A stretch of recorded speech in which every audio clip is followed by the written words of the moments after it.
Please go ahead. Thank you, Ranju. Good evening, everyone, and thanks for joining this call. It's a pleasure to welcome you all to discuss Bandhan Bank's business and financial performance for the quarter ending June 22.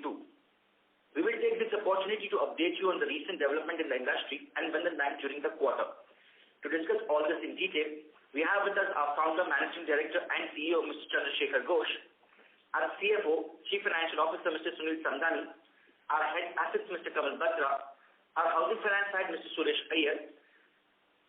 Now I would like to request our founder, MD and CEO, Mr. Chandrasekhar Ghosh, to brief you all about bank's operational and financial performance along with the developments for the quarter ending June 22.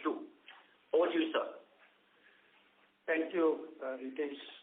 Good afternoon and namaskar to all of you. And thank you for your time to joining today. I hope all of you and your loved ones are safe and healthy. I am pleased to state that the April to June 2022 quarter has been a balanced quarter for the bank. I will take you through the key figures.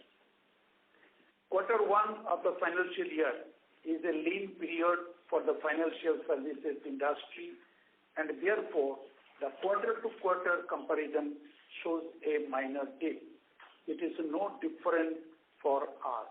So that I am trying to give this the figure compared to the first quarter of the last year to this year first quarter. The overall advances have shown 20.28% growth year on year and a marginal decline in the 2.71% quarter on quarter. Why is the decline? Primarily due to the quarter on quarter decline because of microcredit book declined is a 6.8%, which is the seasonality of the bank. And second point on that, there is a flood of this Assam. That is the two cause. And third cause is coming on that because of the RBI have the new regulation has come and impacted on that the 1st April, effective from 1st April. So that 1.5 months is a delay. So that is the 3 points have been given this, the decline of this, the quarter-on-quarter growth of microfinance. But if we look at loan growth other than microcredit, it will be the 4.3% growth on quarter-on-quarter basis. The very good point I have been mentioning here, the 27% of the year-on-year growth has come to our housing vertical. This is a very big achievement have been done, and that you've seen that in the last 3 quarters, the vertical have been growing very good, and it has been very helped us to increase the secured loan of the bank. And this the vertical 4.5% growth have been given this quarter and this quarter-on-quarter basis. Even in a muted quarter, we have managed to show good growth in the housing finance book. We are planning to grow is a more than that growth in this financial year and future. The retail loan book, other than housing finance book, consisting of personal loan, gold loan, two-wheeler loan, and auto loan, has grown 61% year-on-year and 9.1% quarter-on-quarter. That is also the second focus of the bank to grow in future. The commercial banking vertical, consisting mainly NBFC, SCL, and the SME loan, with 81% year-on-year growth, which is the quarter-on-quarter growth has come 3.2%. So these are the, other than microcredit, these are the 3 vertical have the future growth will come to the bank, which can be diversify the bank portfolio across the all vertical, which we are projected strategically. The growth of this segment is a welcome sign for the bank as this is in line with the bank's portfolio diversification agenda. The first quarter of the current financial year saw economic growth revive strongly as many business returned to normalcy, given the significant increase in the confidence among the population of managing COVID. We are happy to see signs of strong demand for credit in the most of the business in the first quarter. Due to the implementation of new regulations, growth in microcredit little bit is muted. Coming to this, the liabilities part. Our deposits have grown 20.33% year-on-year, and CASA also have been grown 21% year-on-year. So CASA ratio has come 43.2%, which is 160 basis points higher than the last quarter. The retail deposit is our focus, which is 78.4% in this quarter, which was in the earlier quarter 77.3%. So that we mean in here, the liabilities growth also has come very good, strong, and given a focus on that, will be continue our retail deposit and CASA deposit in future to manage our advance growth. Along with the business growth in advance and deposits, we have also seen very encouraging collection efficiency trends during the quarter. The overall collection efficiency of the bank has come 97% in quarter one. If I come to this, the microcredit, excluding NPA and restructuring, overall EEB collection efficiency is 98%, which is a very normal collection efficiency. West Bengal is 98%, Assam is 95%, and rest of India 98%. If I go to this including restructuring loan, excluding NPA, overall EEB collection efficiency 94%, West Bengal 94%, rest of India 96%, Assam is 78%. Which means on that the flood is little bit impact has come to the collection efficiency. Microcredit loans that have been disbursed after the second wave of COVID till June 2022, 99% of our customers are paying back. Our NPA is just less than 2% in that portfolio.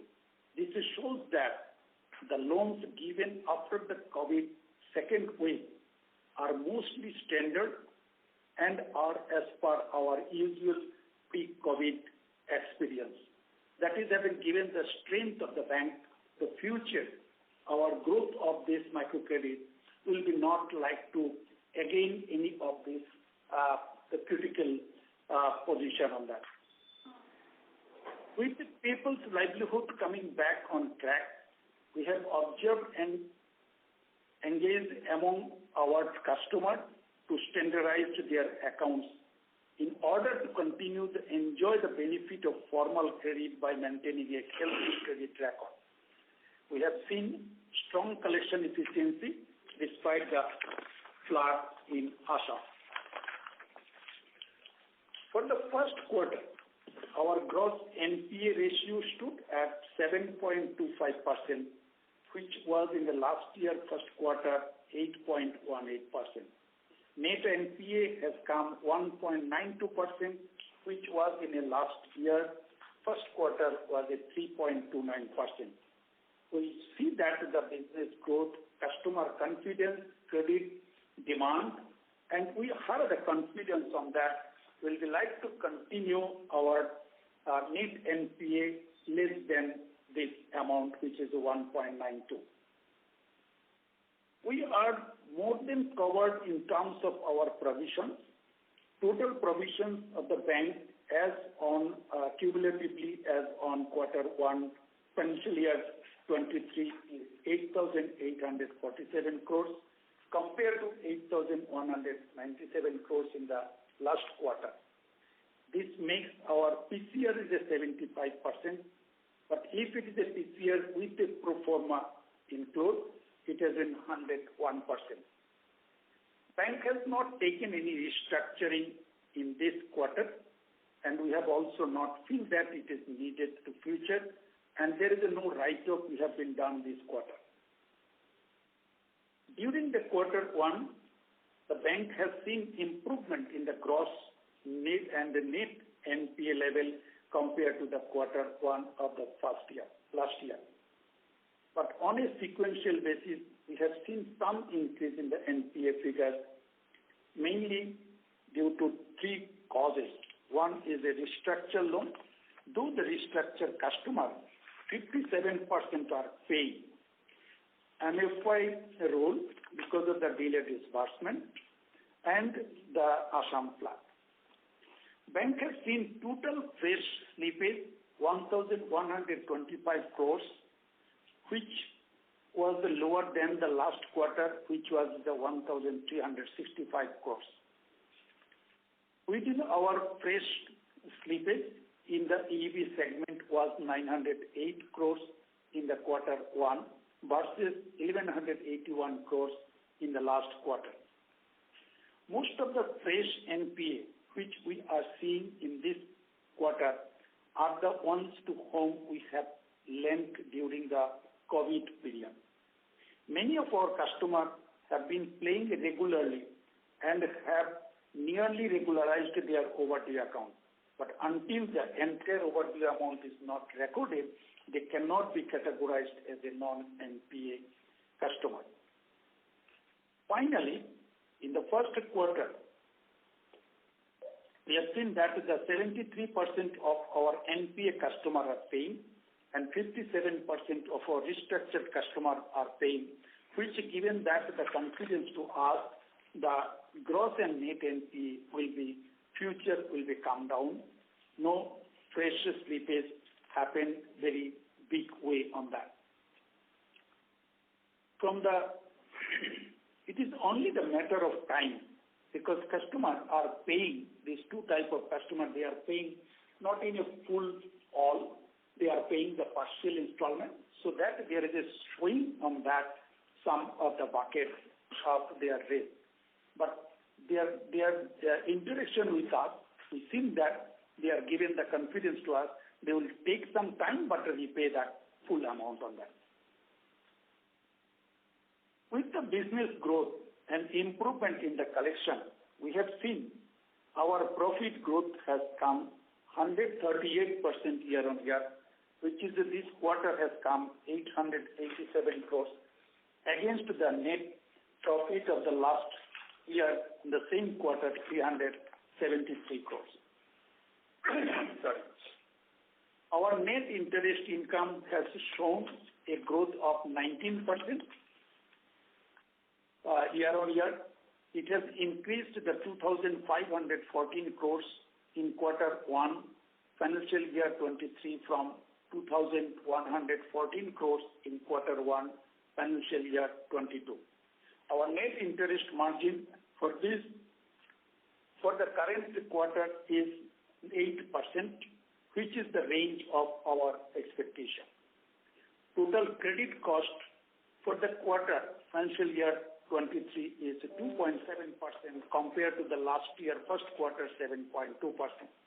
I like to mention in here the credit cost and NPA percentage has given the confidence to us that we will be like to continue in the record in this financial year.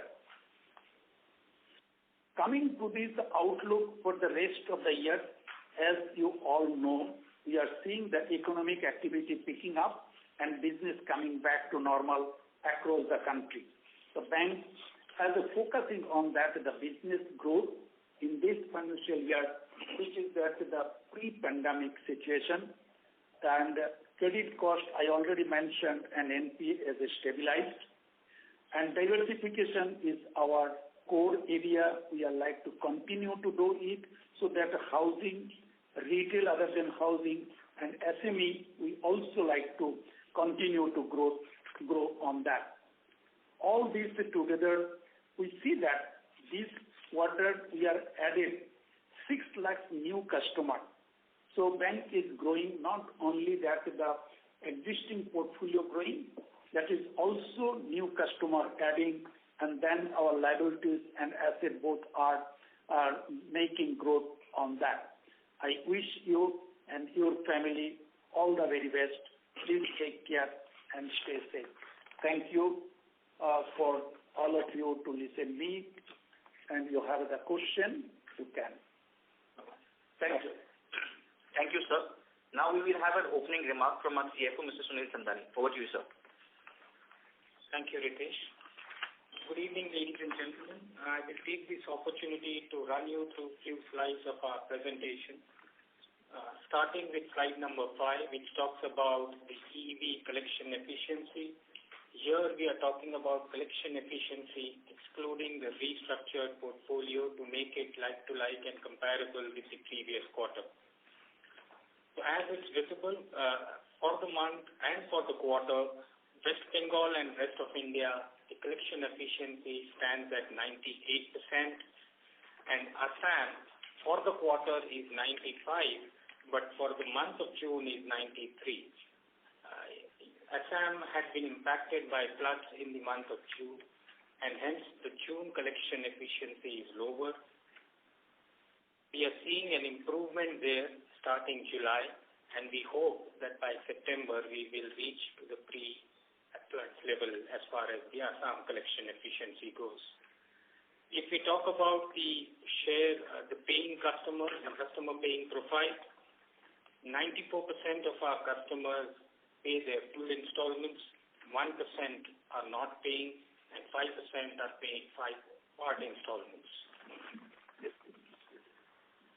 The similar numbers, including restructuring, is available. It's on the same logic, so I will not read the same. I'll go to the slide number 7. Here we talk about the NPA customers and the restructured customers' payment pattern. How are they behaving? As far as NPA customers go,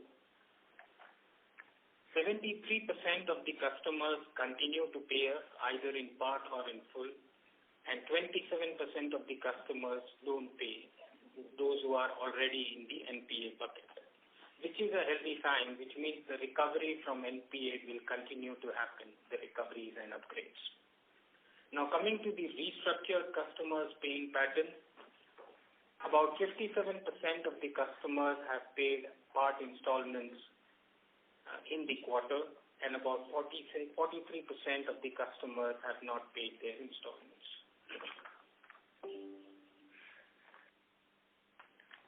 Slide number 8, we talk about the DPD movement.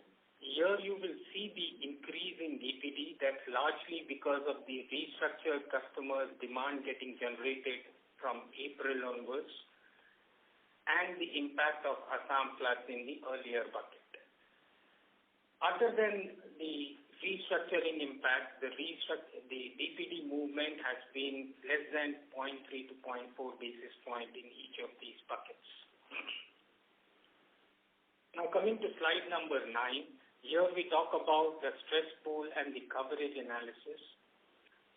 What we've seen is the total stress pool, which the way we calculate here, which is the restructured NPA, SMA1 and SMA2 for the EEB portfolio, stands at 121 billion.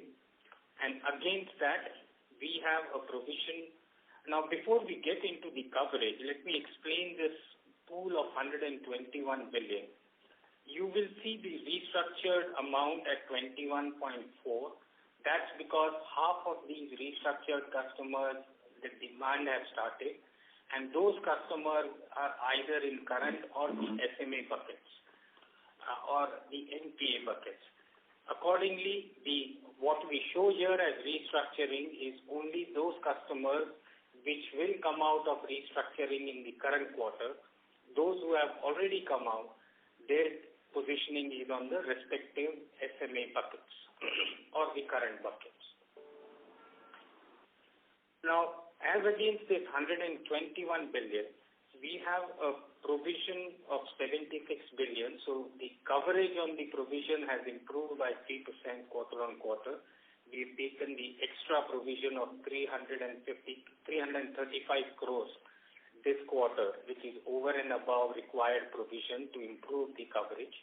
So of the total provisioning line item of 640 crores that we have for the quarter, 335 crores is the additional provision over and above the required provision that we've taken.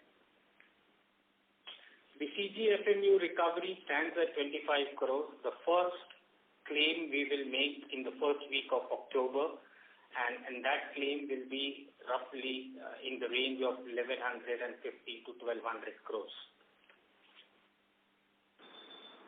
And the estimated recovery we expect going forward to be 25 billion. Recovery, as you all know, for us, the second half is more focused on the recovery. The recoveries in the second half is much higher than the first half. So we are confident of this recovery going forward as well. And of course, the diversification side, which Mr. Ghosh has already spoken about, so I will not take much of your time. Thank you very much for your patient hearing. Happy to take questions. Thank you, sir. We'll now take question and answer. Over to Renju. Thank you. We will now begin the question and answer session. Anyone who wishes to ask a question may press star and 1 on their touch tone telephone. If you wish to remove yourself from the question queue, you may press star and 2. Participants are requested to use handsets while asking a question. Ladies and gentlemen, we will wait for a moment while the question queue assembles.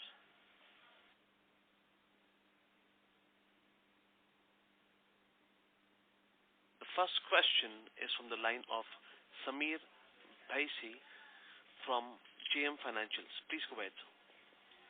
Yeah, hi. Thank you for the opportunity. Just a few questions, primarily on the other income bit. Is there any MTM angle to the lower other income during this quarter? So the other income is lower primarily because of two reasons. One is on the treasury portfolio. In the previous year, same quarter, I'm comparing it with Q1 of FY22 because Q4 clearly it's not comparable because disbursement in Q4 is almost 4 times of Q1. So the processing fee is very high in Q4. So the better comparison is Q1 of FY22.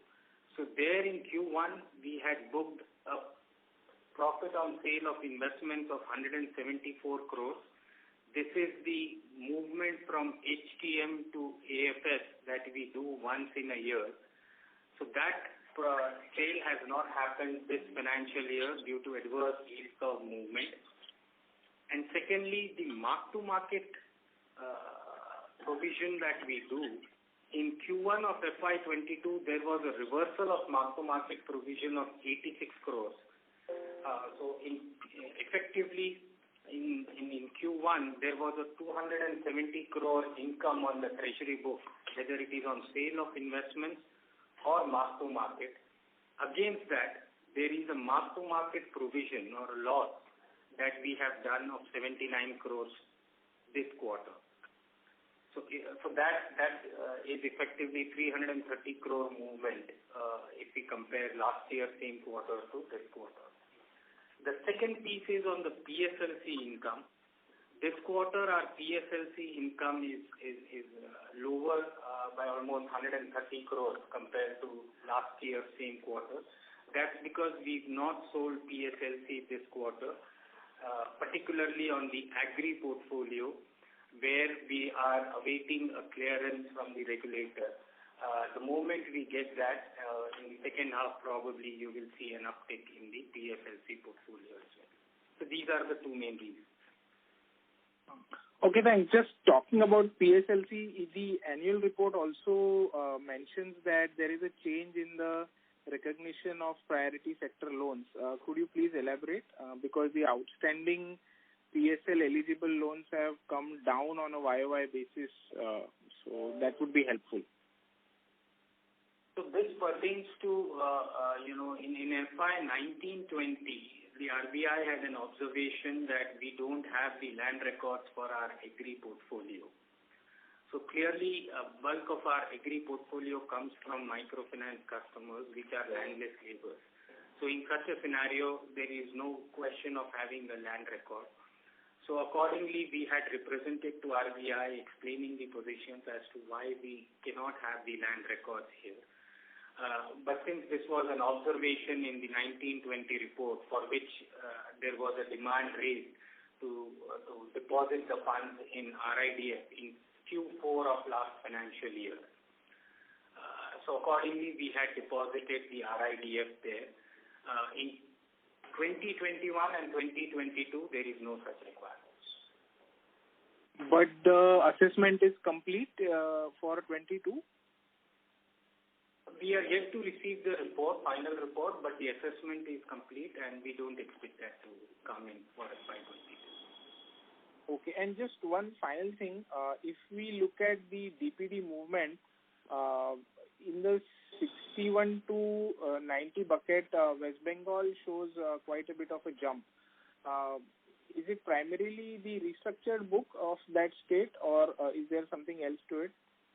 No, it is the restructured book. Excluding restructured book, the movement is less than 20 basis points. Okay. And just one final thing. Do you think there is a case for revisiting the credit cost expectations that you had put out in the previous quarter around 200 to 225 basis points? So we've kept it at 2.5% and we continue to keep it at 2.5%. Okay. Thank you and all the best. Thanks. Thank you. Thank you. Next question is from the line of Adarsh Parasrampuria from CLSA. Please go ahead, sir. Hi, thanks. Sunil, just dwelling a little in this PSL part, when we go through the annual report, it's the FY22 PSL loans which seem to have, compliant loans seem to have dropped from 88 to 58 or some percentage. Just wanted to understand, does this have a bearing on how the bank's PSL income would be? Because your stock of PSL compliant loans as marked for FY22 is down. So just trying to understand if this can be a issue for our PSLC income. So there are two things here. We have conservatively not considered the piece of agri pool, which is the non-allied agri part, as PSL, based on the RBI observation of 1920. Once we have the clarity on that, then, and if it is on the positive line, which we expect, then this pool can go up and accordingly we can look at PSLC income. But at this stage, we will not be able to confirm either these.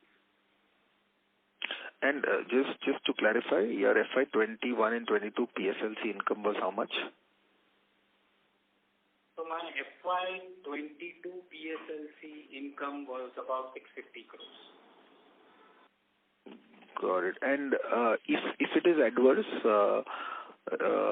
like a large part of this goes away, or how does it work, or you can still get a material part of this? So about 150 to 200 crores is what we can look at. Your income, so you may lose about 400 to 500 crores, is it? Yes, that's the worst case scenario. Got it, Sunil. And now coming to the DPD movement, right? So the 2,100 crore of restructured book, that's something that starts to service the debt in this quarter, or how is it? So yes, that will start this quarter.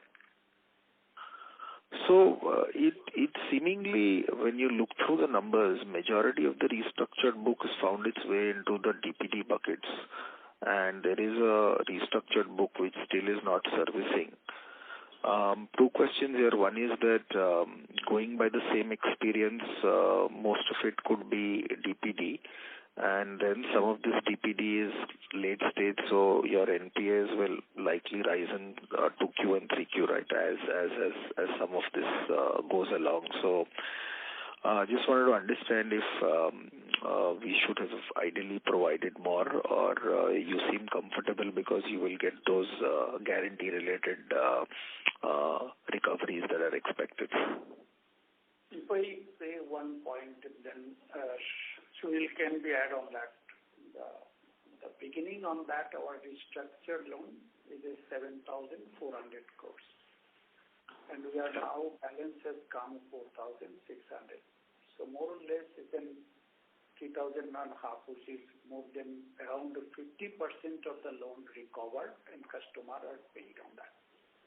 And second point on that, those are outstanding are pending. There is a 57% of that the restructured customer are paying. And their payment maximum are given as a, because of they given the partial amount, so that automatically they are going to movement to the different DPD bucket. So we are with the confidence on that they are coming back because of they have need in credit for running their business, and it has been started the business from the second quarter, which is before the festival, and that is a hope on that they will be returned back. This is my confidence on my customer. Yeah, thank you, sir. Specifically to your point, as I mentioned, these are part paying customers, hence the DPD bucket. We can see them moving the DPD bucket. But on the provisioning side, I think we are adequately provided. On my entire restructured book, I have an 80% coverage already provided for. Right? And I have a position where 53% of the customers are paid.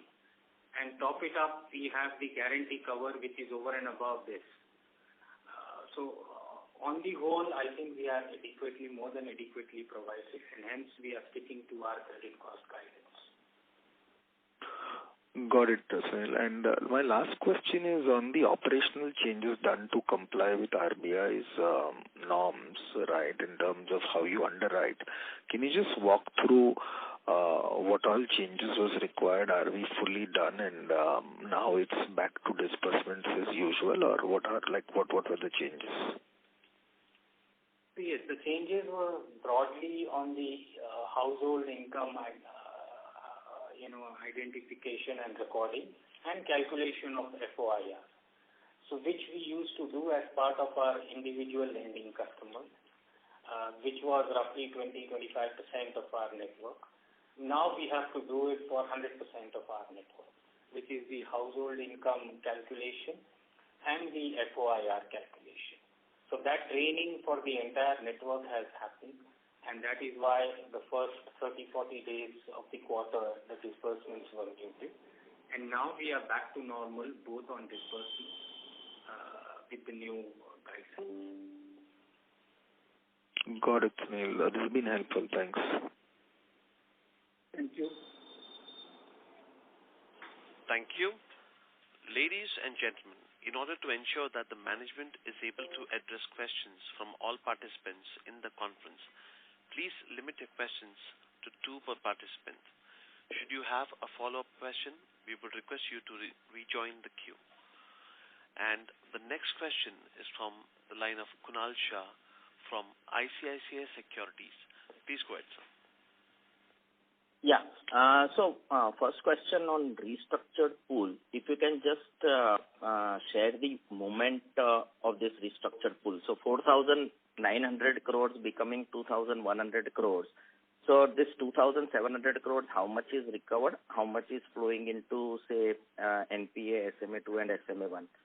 So the question where I am coming from, just want to sense how much is the incremental stress into this entire pool because of Assam flood and how much is because of restructure. Yeah. So let me first give you the numbers.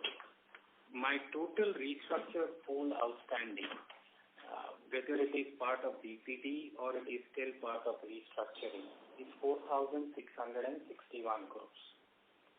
Of these 4,661, so 4,900 has become 4,661, which means we've collected about 300 crores this quarter from the restructured pool. Of these 4,661, we have 2,141, which is still in the moratorium, and 2,520, we have customers which have moved buckets. So they will be either part of SMA 0, 1 or 2. So on the whole, if you see, about 70% of the customers are part of SMA 1, 2 or NPA. but that's because of the part paying nature. Though 57% of the customers are paying, we will have these customers move buckets. Sure. So fair to assume that overall stress pool is going up by 200 odd crores, and 300 is something which we have recovered from restructured. So net, the increase is only 500 odd crores in the stress pool, including the Assam impact. Yes, that's a fair way to look at it. Okay. So maybe wherever Assam, we have seen delays that would be already pertaining to either the delinquent book or the restructured pool that would have also got impacted to that extent. And again, Assam, there would be a flow through which will largely come in Q2 because it would have not, maybe that DPD buckets would have not got over. So then again in Q2, we could actually see the real pain coming in from Assam. So would that be a fair assumption? No, we in fact expect things to normalize by the end of Q2 as far as Assam goes. So we are expecting collection efficiency of back to 97% mark where we were by the end of Q4. So it will not be fair to assume that the June month behavior or the July month, the 1 month behavior, because that was the month when we had floods, that behavior will continue throughout. If you see that is a Kunal, the Assam collection efficiency 95% other than restructuring loan in June. So in that sense, if we say that the flood has been started in May and up to the June, so that is in one side we see that impact. But in July and onwards, it will be again coming back on that. Okay. And one last question on this CGT SME. So I think last time you highlighted that we will start the process in this fiscal and we expected recovery in first half. But I think now you said like you will apply in October. So why this delay, and maybe we should see some delayed recovery with respect to that of 25 or maybe 2,500 odd crores which we are expecting, yeah. No, there is no delay. The process of CGFMU is they process claim only once a year. And they process claim basis the NPA which has happened 6 months back. So if I claim, let's say, I could have done the claim in Q1 itself, but then I would have got the NPA which was NPA as on 31st September or December and not as on 31st March. So my eligible amount to claim would have reduced. So put it shortly, if I claim it on 1st of October, right, which is when I can claim the entire NPA of 31st March 2022, I could claim as around 1,200 crores, 1150 to 1,200 crores. But if I have to claim it today, the claim would not have been more than 500 to 550 crores. So that is why we took that call that we will make this claim in the 1st of October or the first week of October to have the full benefit of 1,100 crores for the year, because we can claim only once a year. Sure, got it. Thanks and all the best. Thank you. Thank you. Thank you. Next question is from the line of Saurabh from JP Morgan. Please go ahead, sir. Sir, did I get this right? That on slide 9, that the overall collection is 300 crores and you're projecting 2,500 crores for next 2 quarters?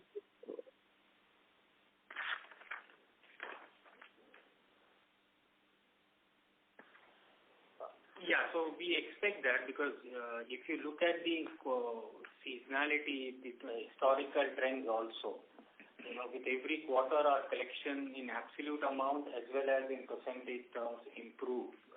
With the Q2 is better than Q1, Q3 is better than Q2, and Q4 of course is the best for us. So as we move to the second half, the collections should improve materially, and that is why we say that we should be able to recover. Okay. And secondly, on this interest rate hike, there are a lot of microfinance companies have taken these hikes. And I remember you also took one, but has it started going through your EEB book now? So as of now, we've not decided on any further hike. We had taken one in September 21. So So we will continuously monitor our cost of funds, and if there is a need, we may look at it. Okay. And just one last thing, sir. On your, so borrowings have gone up sharply this quarter and deposits have gone down. Can you just explain what's happening there?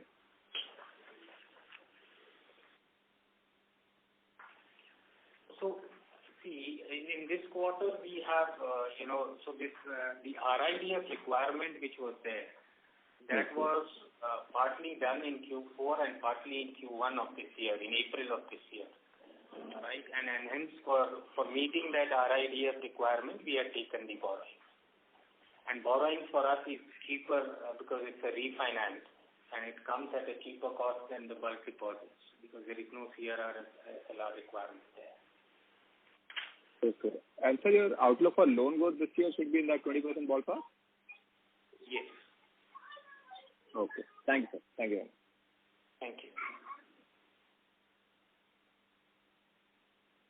Thank you.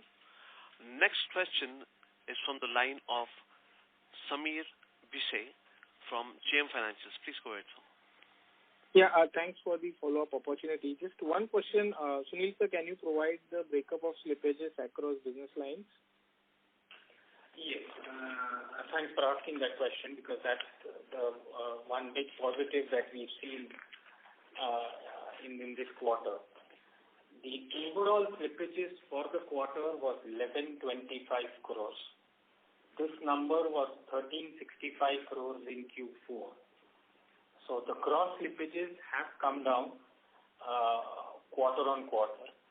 And more importantly, of these 1125 crores, the slippages from restructured customer is about 315 crores. So excluding restructured customers, my slippages quarter on quarter has reduced by half, from 1365 to about 750 crores. Okay. And just finally, of the balance restructured portfolio, when do you think the entire portfolio comes out of morat? So by September, everything will be out of morat. September, okay. Yeah. Thank you so much. Thank you. Thank you.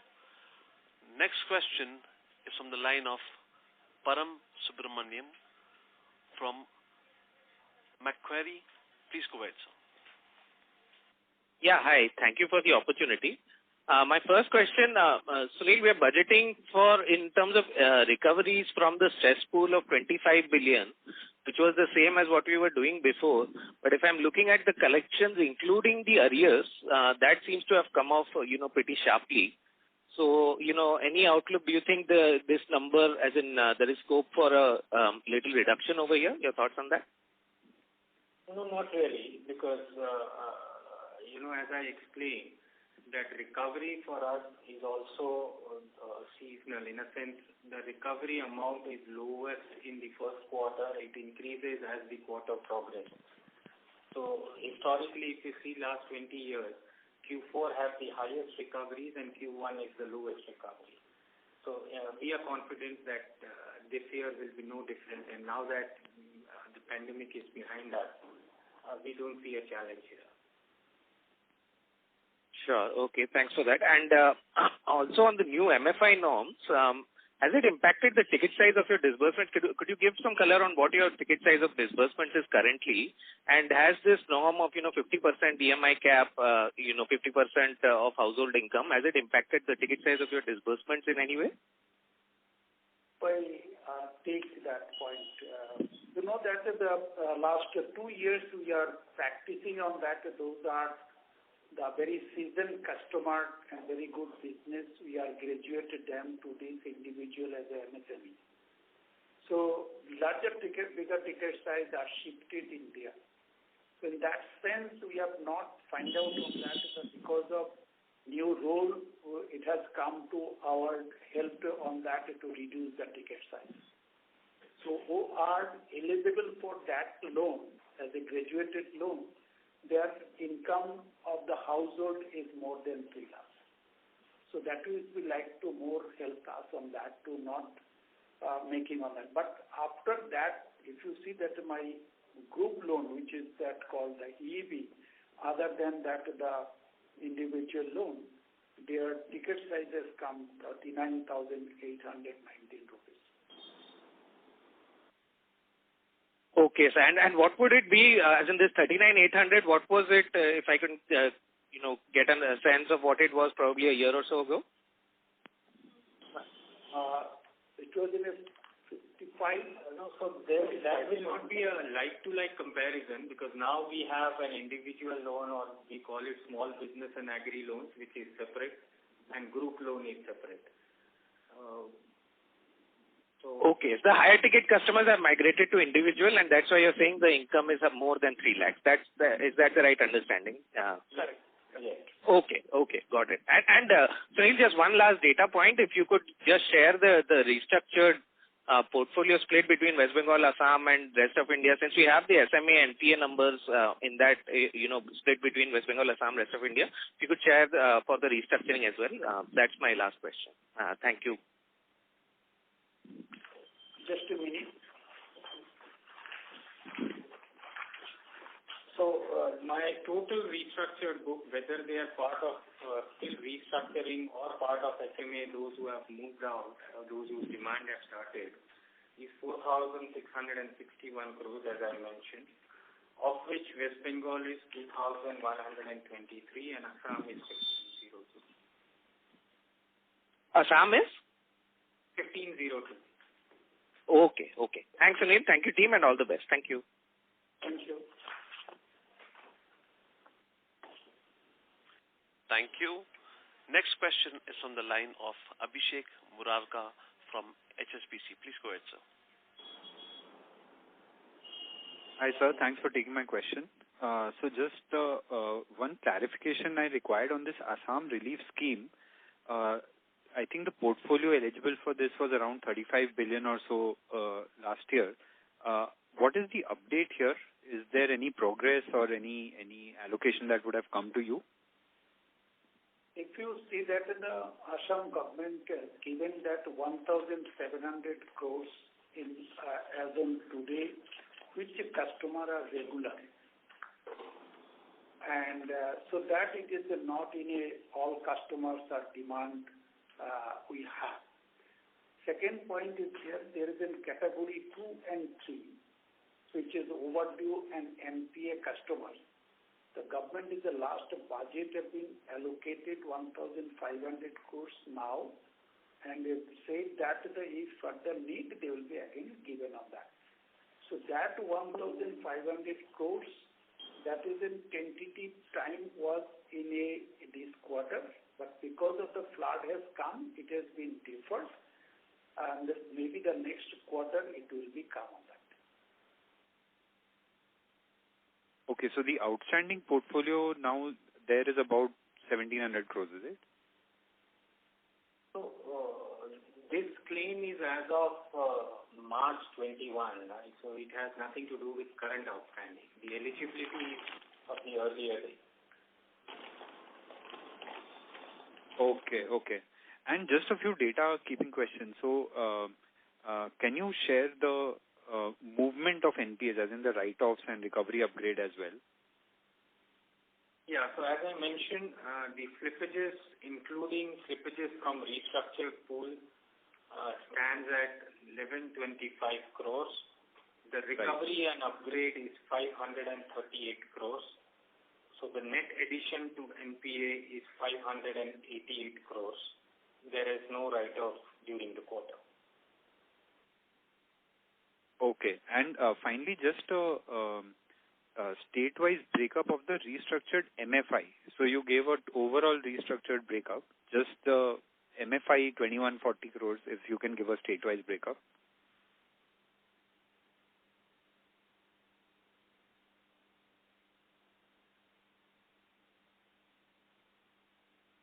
So 2140 is the restructured portfolio which will come out of restructuring in Q2.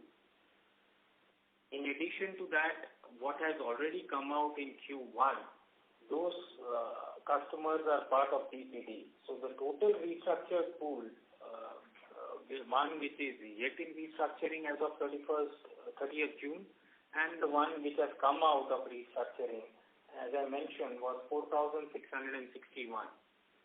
And I've already shared the top two states, which is 90% of this. Okay, so just the EEB, you wouldn't have West Bengal and Assam, how much that split would be? Yeah, so as I mentioned, of these 4,661 crores of EEB restructuring book, 2,100... Okay, got it. Yeah, got it.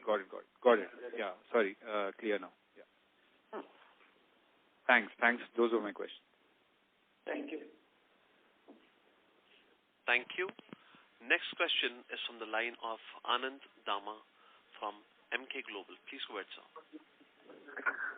Yeah, thank you, sir. So first of all, in case of Assam, we talked about the SMA pool, but have we done 100% billing in Assam, or the billing is still incomplete? So when you say billing means the demand, Yes. Come out of restructuring, the demand has been started to generate from 1st April onwards. No, but for the standard pool, would you have done basically the entire billing for this quarter, or because of the floods and all, you would not have raised demand, and because of which that may not reflect even into SMA pool? We have not stopped any demand even for a day. Okay, we have not done that. And what is the situation over there? Basically, the floods have receded, the meetings have again started, or like how do you see the collections panning out over next 2 to 3 quarters? So the meetings have started happening. The collections for July is better than June, and we expect by September we should be back to normal.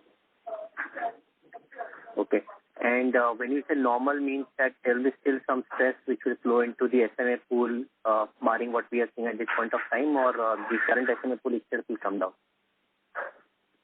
No, it should come down, because as those customers who have already flown, once the repayment starts, the impact of floods goes away. Even the stress pool should reduce. Because if my collection efficiency improves from 93 to 96, 97%, the overall outstanding will also reduce. Okay. And so is there any scope of, because of this kind of natural disaster being there, that possibly government or basically RBI could allow you to do further restructuring in the Assam specifically? That is a possibility. If they notify this as a natural calamity, then there is an option to bank to avail that. Okay, and that basically state government has to notify that is a natural disaster, or the central government? So state government has to recommend, and then the SLBC will notify. Okay, sure. And sir, lastly, your staff cost is quarter-on-quarter higher. Is there any one-off over there, or like this is a new normal that we're going to see? Quarter-on-quarter is higher because we continue to recruit people in our non-micro segment. We had increased people in our micro segment previous year as we had to do the door-to-door collection. We are strengthening our retail and commercial banking. The growth coming in, that will be the next growth driver. And also the impact of increments. Okay, got it. Thanks a lot, sir. Thank you. Thank you. Next question is from the line of Karthik Chellappa from Buena Vista Fund Management. Please go ahead, sir. Yeah, good evening. Thank you very much for the opportunity, sir. Just 2 questions from my side. Firstly, if we look at the various buckets, whether 1 to 30 and specifically 60 to 90 as well as NPL, West Bengal has seen a far higher increase than the rest of India. Although in your opening comments you mentioned that's because of the restructured pool spilling over, are there any specific factors at play in West Bengal which is making the ratio inferior at least to the rest of India? Not really, because the restructuring was more in, we've already shared the number. So if the restructured portfolio is more in West Bengal and Assam, the flow to DPD will also be higher from that on those states. And the reason they are part of DPD buckets is because they are paying part installments. Okay, got it. The second question is on the housing portfolio. Despite the growth actually starting to revive, the NPA the NPA ratio still seems to be sticky at 3.4, 3.5%. Why do you think that is the case? And can I also have the restructured number for the mortgage book separately? Hello. Good evening. Suresh here. Yeah, Suresh, go ahead. Yeah. So on the housing book, actually, because the recovery efforts could, particularly in terms of the SARFAESI, have been initiated only post September 21 when the Supreme Court embargo came out that you cannot take any coercive action. So the impact is now getting visible, and we should see some improvement going forward. So actually, we have seen some turnaround in the kind of books, but as the restructured pool also keeps coming out and some more new things keep getting added, so overall there is not much of an improvement which is seen right now, but the impact of the recovery efforts that are being seen, that are being initiated are kind of getting visible, and we should see some improvement going forward. So that's in terms of the portfolio. Second question as regards your restructured pool. So we have a total restructured pool in the housing portfolio, which is about 1171. The entire portfolio has come out of the moratorium period because the last pool actually got over in March. So now the entire pool is out of the moratorium and the EMIs have started commencing. And there again, there has been a little bit of a gap in terms of the collections, which again will be covered in the coming months, because after 18-month gap, when you are again going back to the customers, there's a slight difficulty in coming back into the mode or habit of coming to a payment every month. So that's what is the issue. So the restructured balance per se is zero, but it's either sitting in NPA or in SMA 1 or 2 bucket, or they have started to pay, is it? Yes, they have started. So those who have started paying, there are also a huge amount of regular customers also. But yes, there are some cases which continue to be in the SMA 1, 2, and a few in the NPA bucket also. But all of them, the EMI has commenced, and the last second tranche that had also been given, which was for 12 months, have also got over, and have the EMIs have started commencing from April onwards. So Karthik, let me give you a sense of restructured book of housing. Yeah. Everything is out of moratorium as of 31st March 2022. And of that, it's less than 4% which has slipped to NPA of the total restructured pool.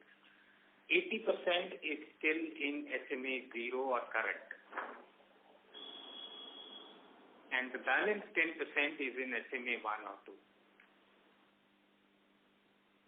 So strictly speaking, out of the 530 crore, which was the fourth quarter balance in the housing book, only 10% is either SMA 1 or 2. The balance is either into NPL or has been collected, right? No, which number are we looking at? 500? At the end of the fourth quarter last year, the restructured book under housing, was it like something like 5.3 billion? Right. And that, you are saying right now 10% of that, which is basically 530 million or so, is still in SMA 1 or 2, whereas the balance either is current or has some of it has slipped into NPA, right? So 5% has slipped into NPA. Rest is current. Okay, rest is current. And 10% is basically still in SMA 1 or 2. Okay. Yes. Okay, this is very clear. Thank you very much, Sunil. Thank you very much, and wish you and the team all the very best for the remaining quarters. That's all from my side. Thank you. Thank you. Thank you. Thank you. The next question is from the line of Mayank Gulgulia from SBI Life. Please go ahead, sir. Yeah, hi, sir. Just follow-up question on CBT MSC. So, like, we will be making application in the month of October. When we will be receiving the fund from there? So typically in 2 months' time. So in Q3, we should have it in place. Okay. And one follow-up on Assam guarantee scheme. So, you shared previously that 1,500 crores was supposed to come in this quarter, which might get deferred from next quarter. This is for 1,500 crores for Bandhan Bank or for entire MFI lender?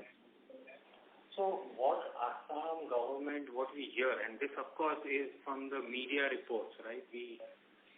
So there it says that 1,500 crores have already been allocated for the delinquent bucket. So there are three categories: zero DPD, which is over; second is delinquent; third is NPA. So this 1,500 crore is for the delinquent bucket, which they have culled out from their budget, and that is for the entire delinquent bucket. And this was to start in Q2, but because of floods, we understand that they will do it in Q3 now. And what would be our share in that 1,500 crores? So about 60% should be our share. Very difficult to quantify exactly, but since our market share then was 60%, we should assume 60% here as well. Okay, that was helpful. Thanks a lot. Thank you. Thank you. Next question is from the line of Jay from B&K Securities. Please go ahead, sir. Yeah, hi sir. Thanks for the opportunity. Most of the questions have been answered. I just wanted to get the total restructuring number at bank level. If you can provide that. So the total restructuring outstanding today, as on 30th June, is 5,800 crores. Which is broadly unchanged, right? Because last quarter was also 5,890 crores something. No, unless we are comparing EEB to total. Because every quarter we recover 5% of the restructured pool. Okay, so because the number that I have for the last quarter was 5,890 crores. If you can share the last quarter, if you have that, otherwise.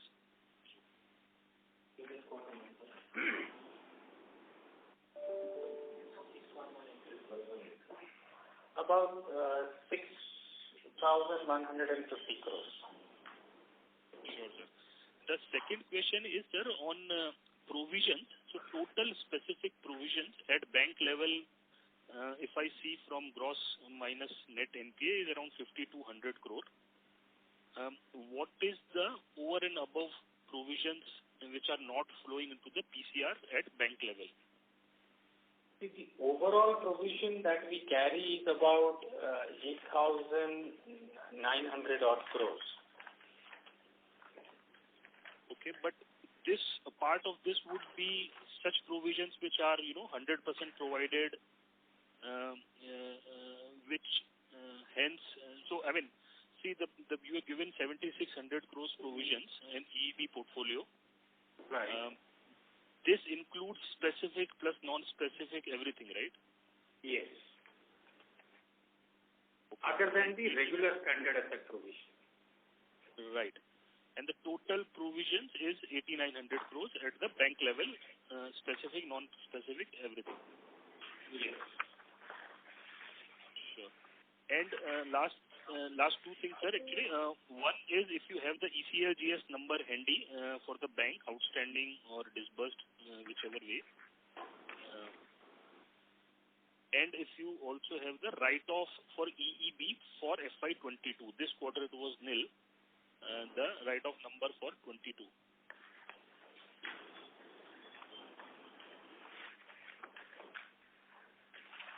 Yes.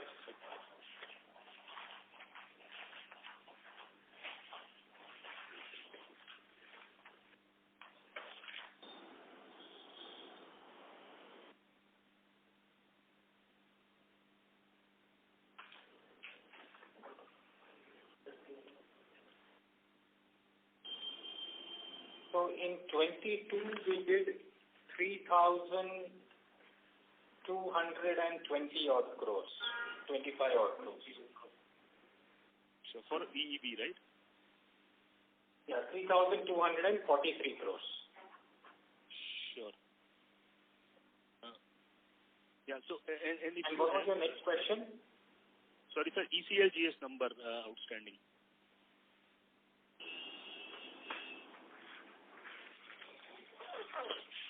I don't have it handy. I'll check and come back.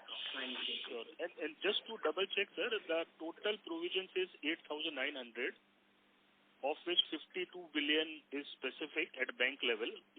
So around 3,700 crore is non-specific provision. Is this right?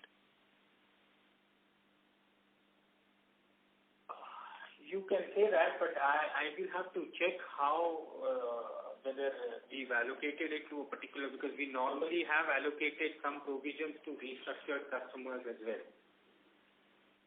Right. And what? So if you what is the provisions against, let's say, 5,800 crores?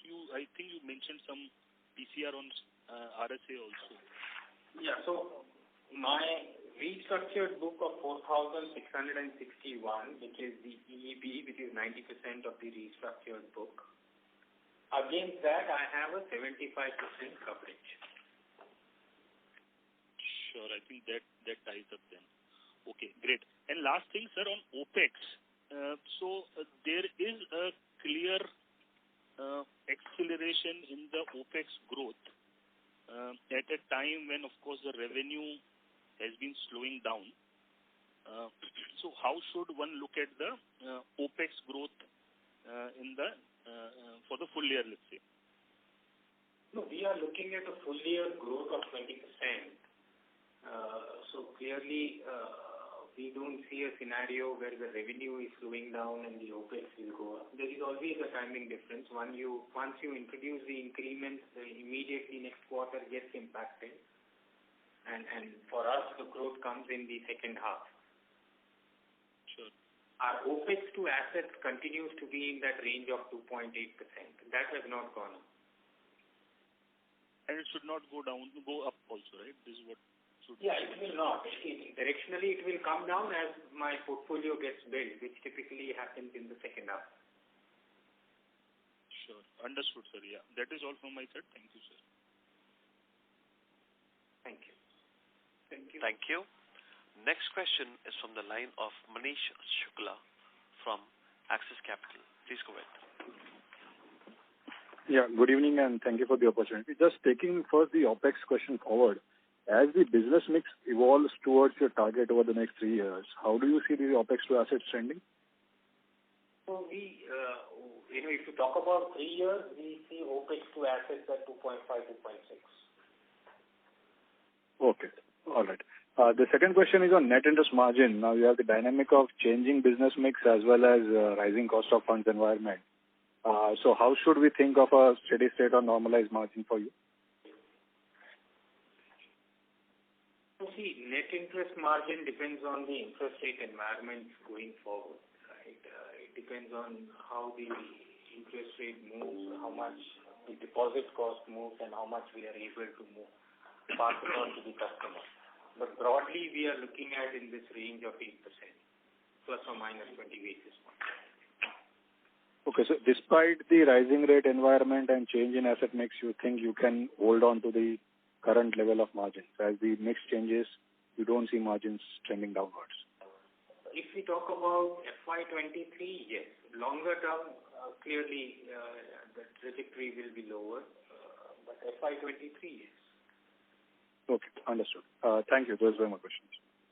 Thank you. Thank you.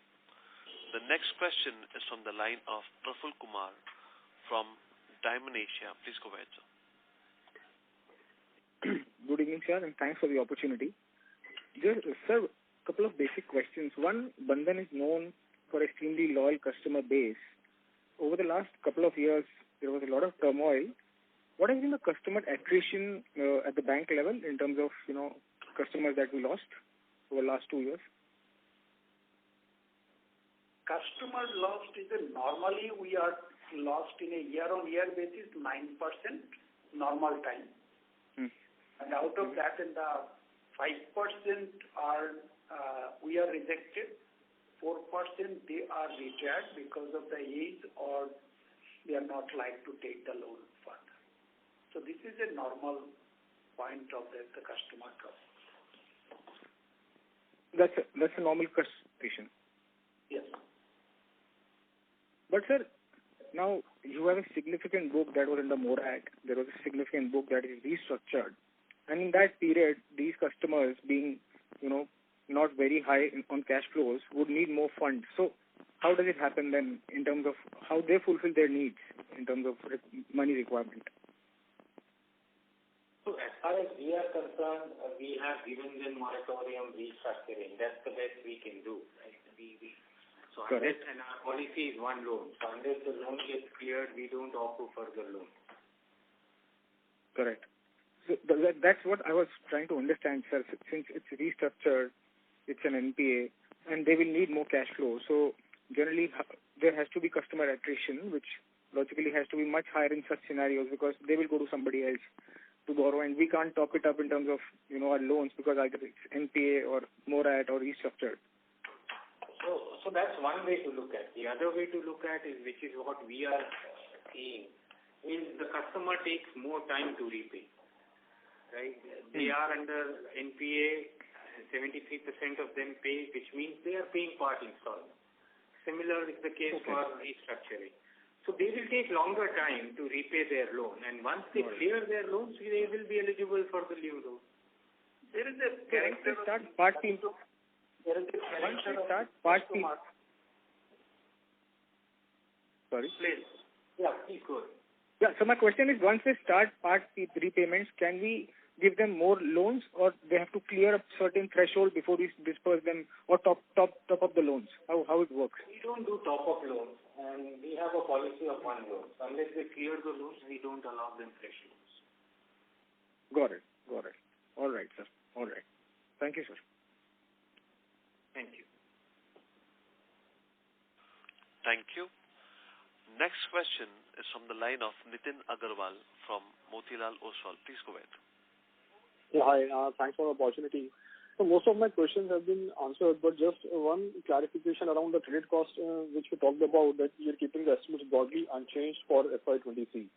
So how confident we are on this? Because if I look at our SMA numbers have doubled on a sequential basis. So what gives us the confidence to keep the credit cost numbers almost unchanged?